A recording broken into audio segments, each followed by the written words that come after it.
Marcus Johnson felt every step he took resonate against the airport's polished floor, the soft tap of his cane echoing through the vast, bustling terminal. At 70 years old, his frame was frail, yet he stood out in his faded military jacket, a relic of a different era. His eyes, weathered by countless hardships, still held a quiet determination and pride that could not be concealed. He paid no attention to the fleeting glances of strangers or the young couples engrossed in their phones, oblivious to the fact that they stood near a veteran who once risked his life for their freedom. Marcus's belongings were humble: a single worn canvas bag containing a few personal items and a small box of medals. That box was his treasure, the medals and badges commemorating his brave service in the Vietnam War.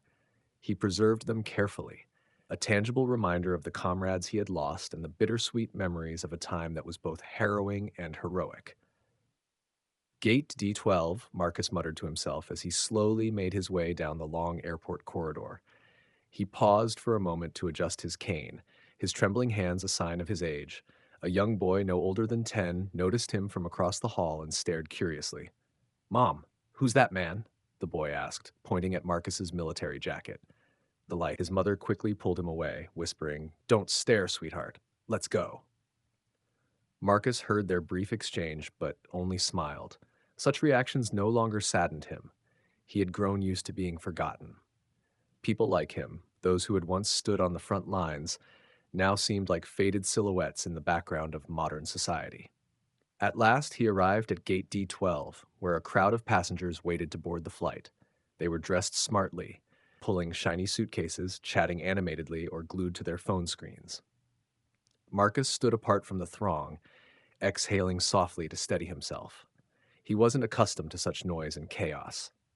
Behind the counter stood Lisa Carter, a young gate attendant engaged in conversation with a colleague. With her hair neatly tied in a bun, light makeup, and a perfectly fitted uniform, she looked professional.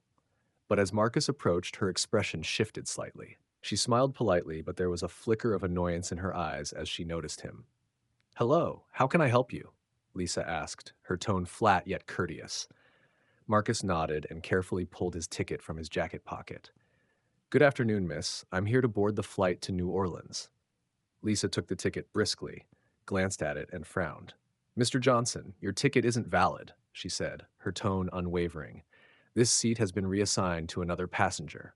"Yeah?" Lisa's words hit Marcus like a slap to the face. He stood frozen, his eyes wide with disbelief. "That's impossible," he said, trying to keep his composure. "I bought this ticket a month ago. This is the only flight I can take to make it to the ceremony tomorrow." Lisa shrugged, absent-mindedly twirling a pen in her fingers. "Sir, this flight is overbooked. We can't allow you to board with this ticket.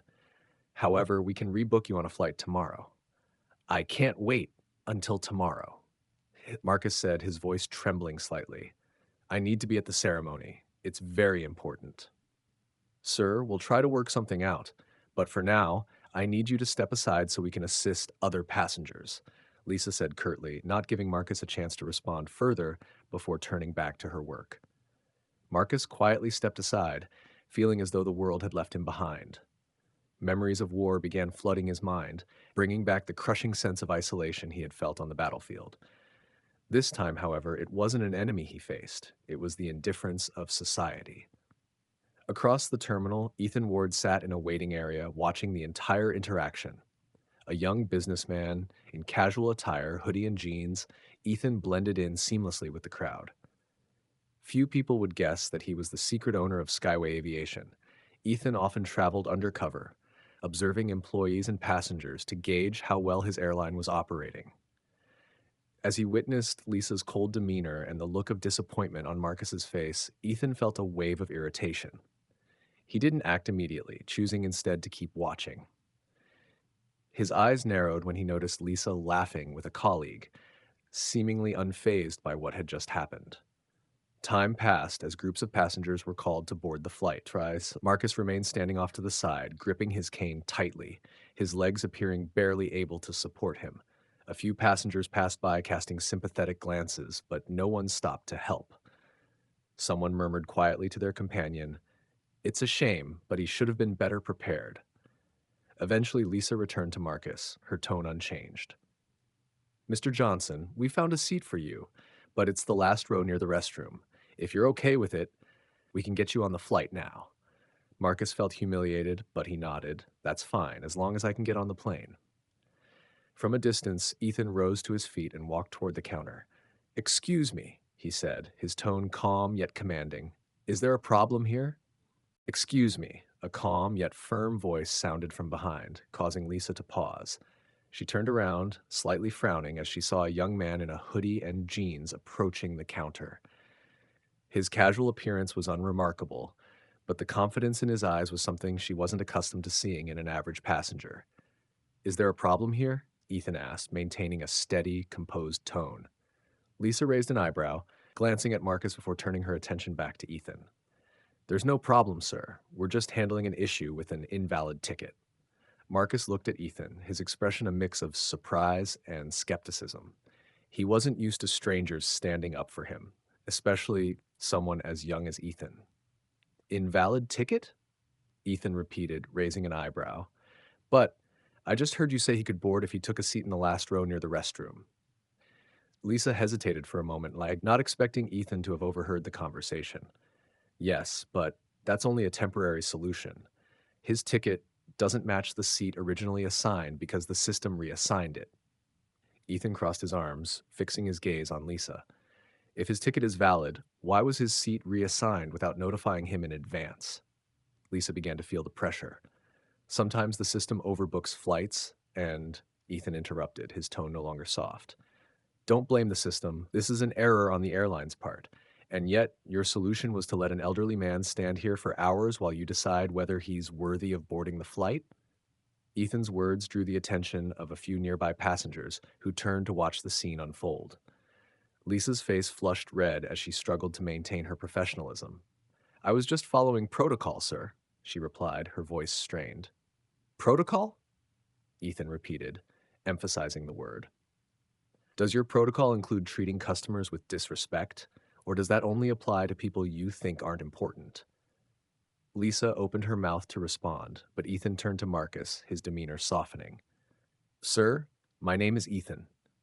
If you'll allow me, I'll stay to make sure you get on this flight without further trouble. Marcus was momentarily taken aback by the unexpected offer, but Ethan's sincerity put him at ease. He gave a slight nod. Thank you, but I don't want to cause any trouble. Ethan smiled faintly. Sometimes letting others do the right thing isn't causing trouble, sir. Lisa quickly turned to another colleague, whispering something under her breath. Ethan stood by, observing her every move. Her body language betrayed her frustration and reluctance to concede.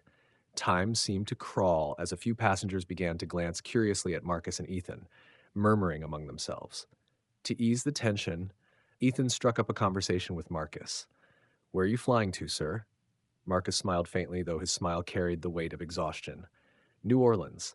There's a ceremony honoring veterans. The men I fought alongside, there aren't many of us left now. Ethan nodded, sensing the loneliness in Marcus's words. How long did you serve in the military? Over 20 years, Marcus replied. I was in Vietnam. That's where I lost most of my closest friends. Ethan listened intently, not interrupting. In Marcus's eyes, he could see a mix of pain and pride that few could fully comprehend. These moments only solidified Ethan's resolve. He couldn't allow someone like Marcus to be treated unfairly. After about 15 minutes, Lisa returned, her expression still cold. We've found a seat for Mr. Johnson, she said, but as I mentioned, it's the last row near the restroom. If he agrees, we can get him on the flight now. Ethan frowned. Do you think seating a veteran next to the restroom is an acceptable solution? Lisa's patience was wearing thin. Sir, this is the best we can do under the circumstances. Marcus let out a weary sigh, about to agree to avoid further trouble but Ethan raised his hand, stopping him. Unacceptable. He paid for his original seat. This isn't a privilege. It's his basic right as a customer. Lisa faltered, her composure slipping. Before she could respond, another voice interrupted from behind. Is there an issue here? A security officer in uniform approached, his eyes shifting from Lisa to Ethan and Marcus. Lisa quickly spoke up, her tone tinged with frustration. This passenger is being uncooperative. He refuses to accept the reassigned seat. Ethan turned to face the security officer. I'm afraid that's not accurate. His ticket is valid, but he's been treated unfairly. I'm simply ensuring that he gets the seat he paid for. The officer glanced at Marcus, then back at Lisa. Have you double-checked everything? I have, Lisa replied, attempting to maintain her composure. I've followed all the procedures. Ethan's patience wore thin. Stepping forward, his tone became firm and unyielding. I suggest you re-examine those procedures. I'm not just another passenger, and I can assure you the way this situation is being handled will not end well if it continues like this. The security officer hesitated, his eyes darting between Lisa and Ethan before deciding to step back. Ethan's commanding tone left no room for argument, and Lisa began to realize that this young man wasn't someone she could dismiss easily. As the situation calmed down, Ethan turned to Marcus. Sir, if you don't mind, I'd like to make sure you have the most comfortable flight possible. Marcus offered a faint smile. You don't have to go out of your way, young man. I've grown used to being overlooked. Ethan shook his head. But I can't get used to that. People like you, veterans who've sacrificed so much, deserve to be treated with respect. Something shifted in Marcus's expression, a flicker of emotion breaking through his stoic demeanor. He gave a slight nod, saying nothing more. But deep down, he began to feel that Ethan wasn't just any ordinary passenger. There was something about him, an unwavering warmth and sincerity, that made Marcus feel, for the first time in years, that he wasn't standing alone. After the security officer left, the atmosphere at gate D12 became quieter, but it was far from calm.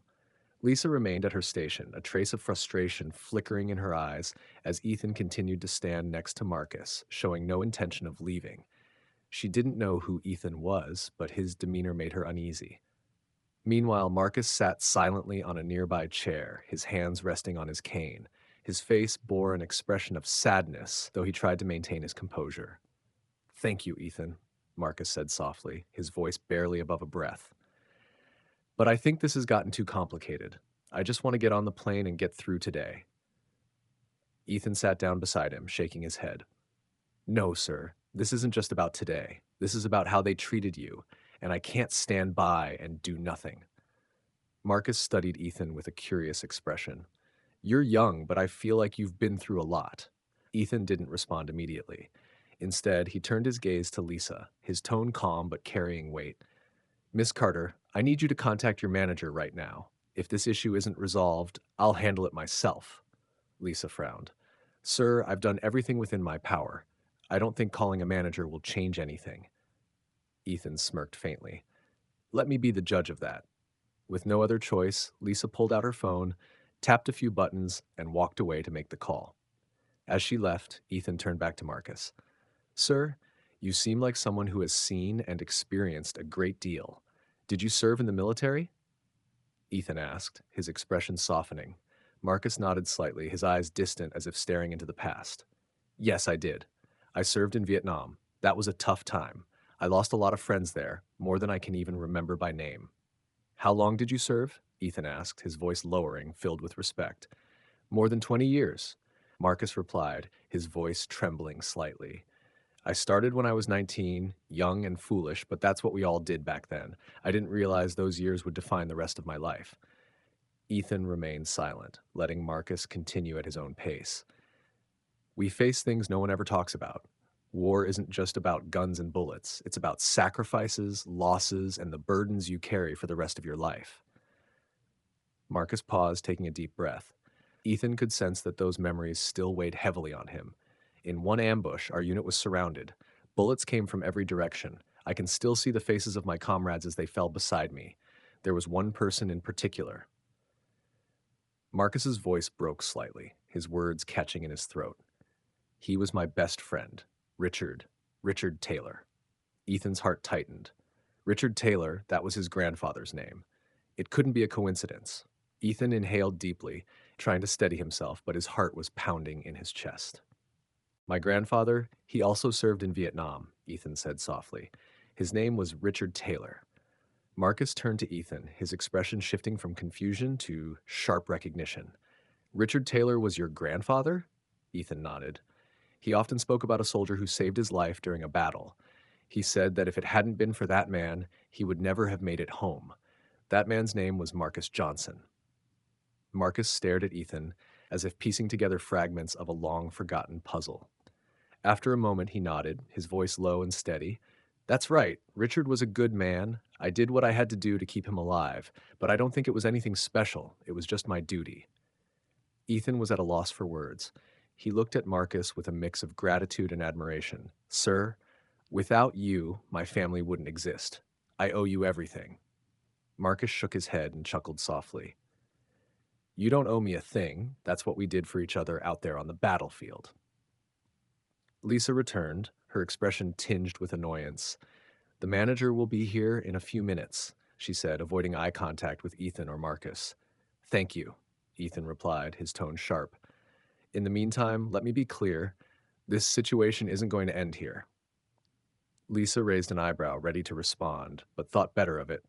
She realized that Ethan wasn't someone she could dismiss lightly. Minutes passed in tense silence. Ethan continued speaking with Marcus, and the more he listened to the veteran's stories, the more he felt the weight of the years Marcus had endured. Finally, a middle-aged man in a tailored suit approached the group. He introduced himself as David Sterling, the airline's regional manager. Hello, I'm David Sterling. I understand there's an issue here, he said, his voice calm yet authoritative.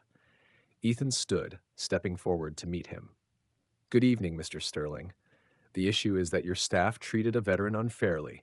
He has a valid ticket but was denied his seat. I'd like you to explain why this happened. David frowned slightly, turning to Lisa. Miss Carter, is this true? Lisa hesitated, her confidence waning. I was just following protocol, Mr. Sterling. The flight was overbooked. Overbooking is no excuse to deny someone who paid for their seat, Ethan interrupted, his voice firm. Especially not when that someone is a veteran who served this country. David looked at Ethan, a flicker of realization crossing his face. This man wasn't just any ordinary passenger. Sir, I'm not sure who you are, but I'm Ethan Ward, Ethan said, locking eyes with David, owner of Skyway Aviation. The words hit like a thunderclap. Both David and Lisa froze, their faces pale with shock. The tension in the air seemed to solidify, and Marcus's gaze shifted between Ethan and David, as though he were waiting to see what would happen next. The room seemed to freeze as Ethan revealed his identity. Lisa's eyes widened, her hand clenching into a fist as if she couldn't believe what she'd just heard. David Sterling, the regional manager, took a small step back, his face betraying a mix of confusion and unease. The already tense atmosphere grew heavier, as though every pair of eyes in the terminal had turned to focus on Ethan, the man who had just silenced the entire space. You're the owner? David stammered, struggling to keep his voice steady. That's right, Ethan replied, his tone deep and commanding. And what I've witnessed here today is completely unacceptable. Lisa swallowed hard, her face turning pale. Ethan's words from earlier now rang louder in her mind than ever before. She hadn't just wronged an elderly passenger, she had inadvertently tarnished her reputation in front of the owner of the airline. She glanced at Marcus, her eyes filled with regret, but she couldn't summon the courage to speak. David cleared his throat, attempting to regain his professionalism. Mr. Ward, I sincerely apologize for the poor experience this passenger has endured. I will address this matter immediately. Ethan crossed his arms, his sharp gaze locking onto David. And how exactly do you plan to address it? By assigning him a seat near the restroom and calling it a day? Is that how my airline treats a veteran? David opened his mouth to respond, but Ethan's unwavering stare stopped him mid-thought. Lisa lowered her head, unable to meet anyone's eyes. She felt as though the ground beneath her was shifting, but she had no idea how to salvage the situation. Taking a deep breath, Ethan turned to Marcus, who had been silently observing the entire exchange. Sir, I deeply apologize for everything you've had to go through today. You did not deserve to be treated this way. Marcus leaned forward slightly, using his cane for support. He looked at Ethan, his eyes reflecting a mix of gratitude and confusion. You don't need to apologize, Ethan. You're not the one at fault. No, sir, Ethan said firmly, his voice resolute. I am responsible for what happens at this airline. It's not just about fixing mistakes, it's about making sure this never happens again to anyone. Marcus nodded slowly, his lips pressing together as if holding back emotion. He wasn't used to being defended, especially not by someone as young as Ethan. But in Ethan, he sensed an undeniable sincerity and determination. For the first time in years, Marcus felt like he wasn't fighting his battles alone. David Sterling spoke up, breaking the silence. Mr. Ward, I assure you, we will immediately upgrade Mr. Johnson to a first-class seat and provide him with everything he needs for this flight. Ethan glanced at David, his eyes sharp as blades. You think that's enough? David hesitated, clearly flustered. I. It's not just about a first-class seat, Ethan interrupted, his voice carrying the weight of a command. I want to know what you're going to do to ensure that every veteran, every passenger is treated with the respect they deserve.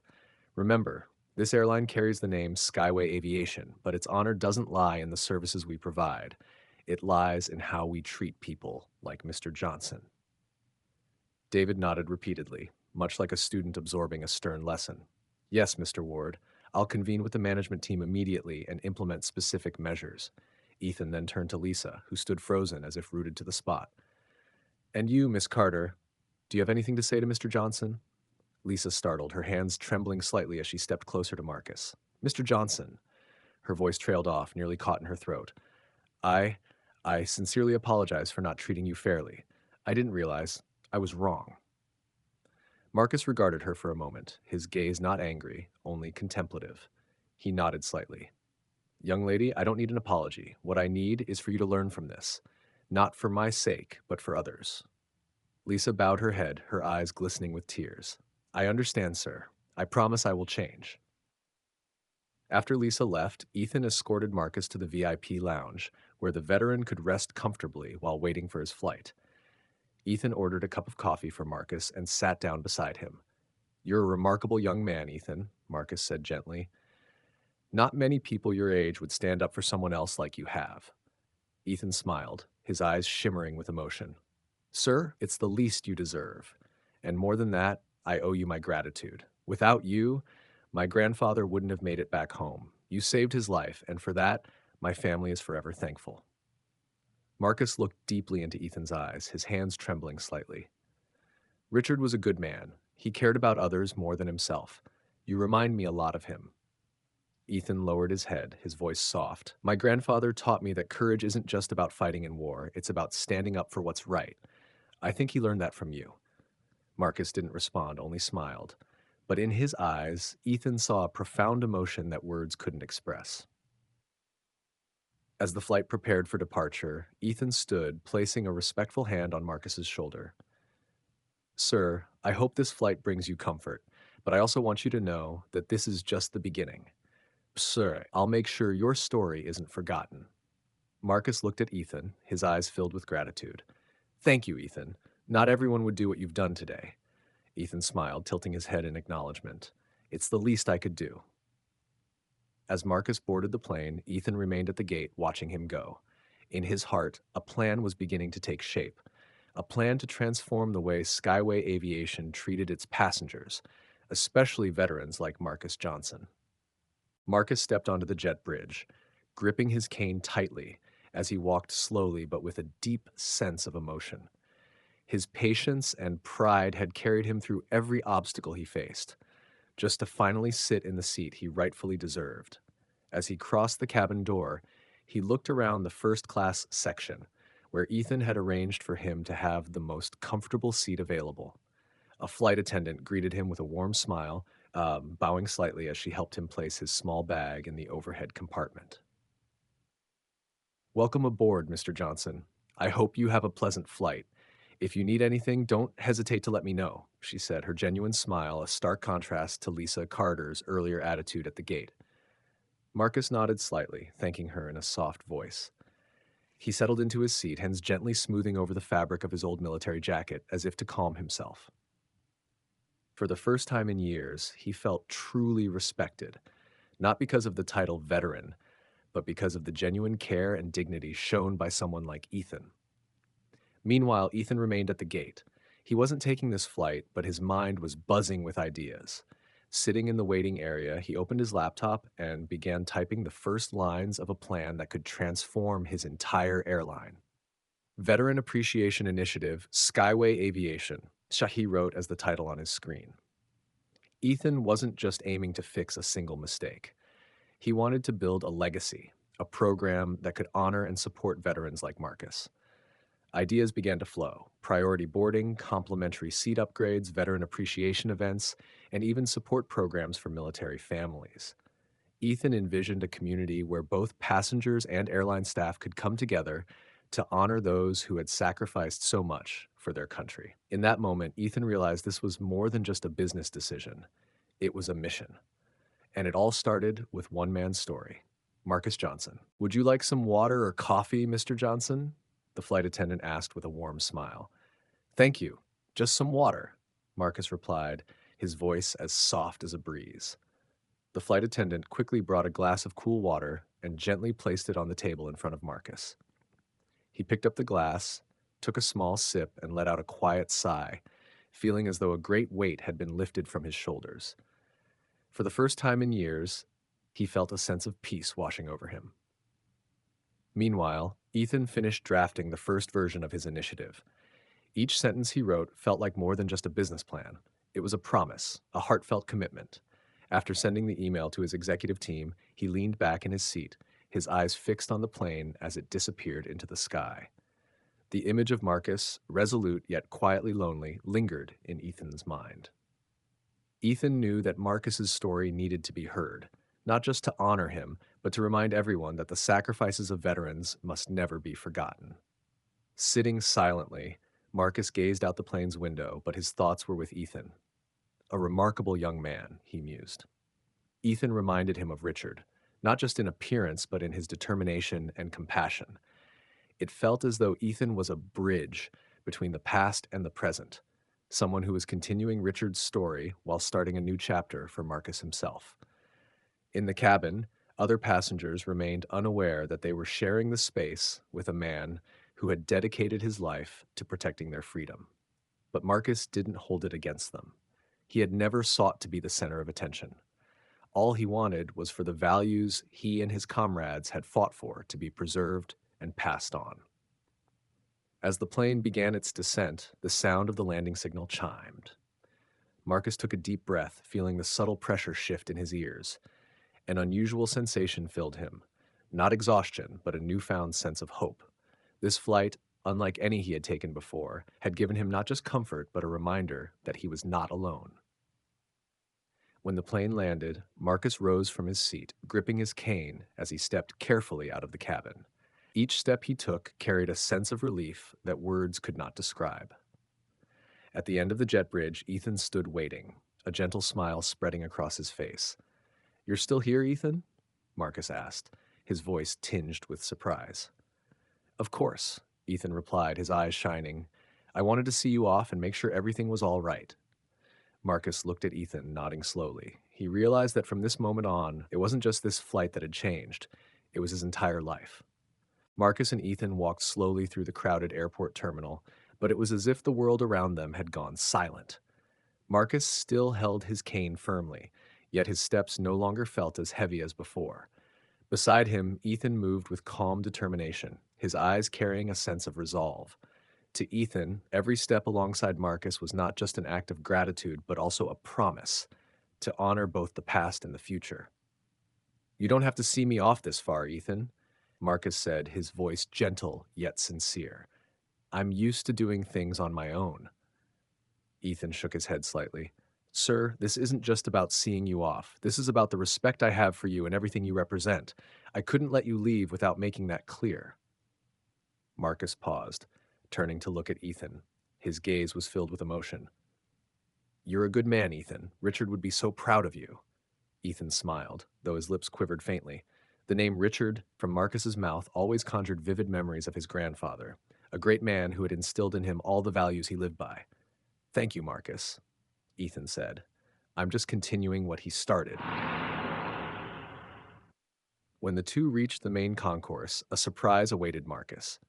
Ethan had quietly arranged a small ceremony to honor him. A group of Skyway Aviation employees stood waiting, along with a few other veterans, old comrades of Marcus whom Ethan had contacted beforehand.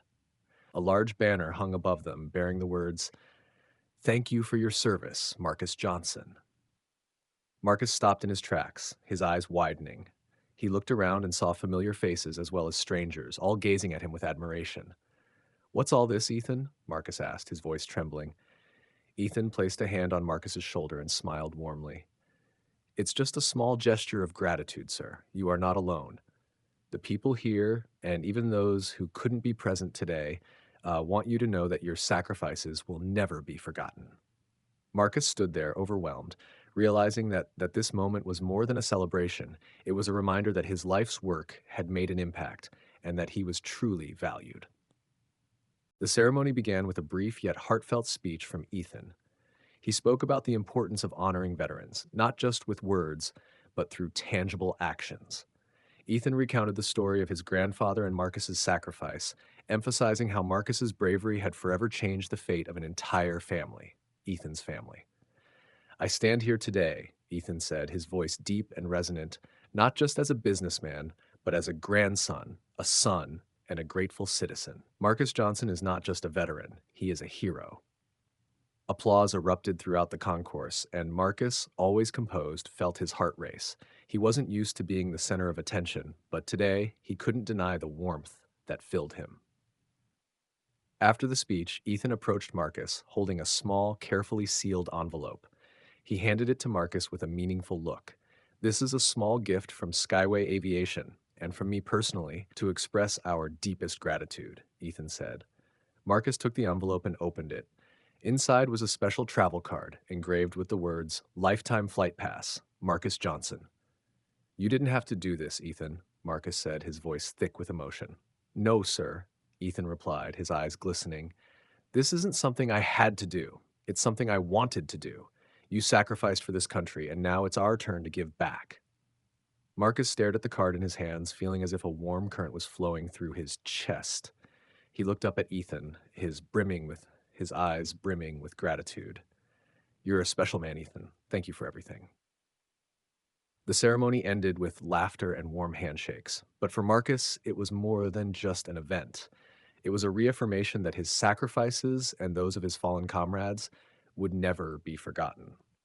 Ethan escorted Marcus to the car, where an old friend of his, also a veteran, waited to take him to his hotel. Before leaving, Marcus clasped Ethan's hand firmly. "You have a bright future, Ethan," Marcus said. "Keep doing what's right, not just for me, but for everyone like me." Ethan nodded, his eyes shining with determination. "I promise, sir."